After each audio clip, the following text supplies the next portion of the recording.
Ma mère est morte il y a 2 ans. Je n'ai ni frère ni sœur. Mon père est malade. Je m'occupe seule de la maison. Avant, j'étais au couvent. J'aimais ça. Je priais, je brodais, je lisais. Pour l'adresser aux adolescents, on s'est dit ça. On s'est dit, on va essayer de l'adapter, d'en sortir la substance, l'essentiel, et de le transmettre, de garder la langue, de garder l'époque, mais de transmettre quelque chose qui soit aussi visuel, qui soit ludique et qui ouvre l'imaginaire. Parce que ce type de langage théâtral, pour moi en tout cas, ça amène vraiment le spectateur à faire un travail d'imaginaire énorme, quoi. C'est donc ça? La passion où le cœur se dilate et les sens s'épanouissent?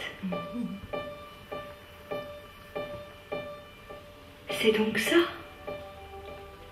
On a fait d'abord l'adaptation, ensuite on a travaillé, avec le gros de l'équipe, on a travaillé ensuite sur plateau, la mise en scène, avec la lumière et le son.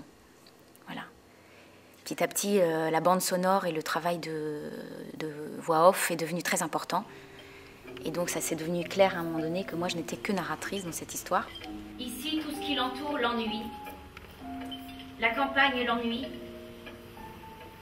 La maison l'ennuie. La clientèle de Charles lui semble médiocre. Imbécile même. De faire exister en 3 dimensions, en couleurs, en poupée, mais disons, cette poupée par rapport au carton, elle est comme en chair et en os. Tandis que le carton, c'est juste une image plate et grise. Donc on voulait que... Bon, là, ça, c'est pas tout à fait... Mais, ce qui correspond à la réalité quotidienne, ennuyeuse.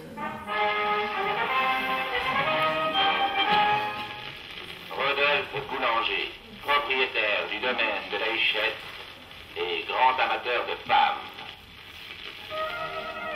Bovarisme, c'était un terme qui était devenu, qui était utilisé en psychiatrie aussi, pour dire vouloir être ce qu'on n'est pas, ou croire être ce qu'on n'est pas.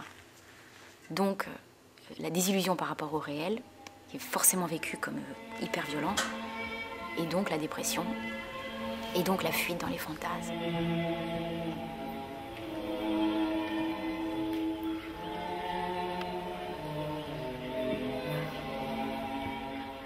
Moi, je pense que ça raconte aussi quelque chose qui n'est pas temporel, qui est intemporel, qui est universel et humain, quoi.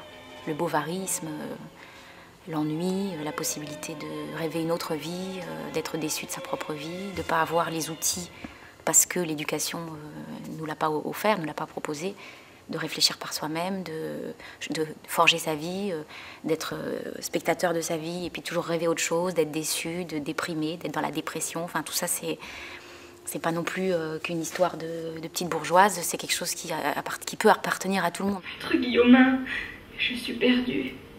Allons, allons. Venez donc me voir ce soir. Vous savez bien que j'ai une tendresse particulière pour vous. On trouvera bien un moyen de s'arranger. Profitez de ma détresse, monsieur. Je suis à plaindre, mais pas à vendre.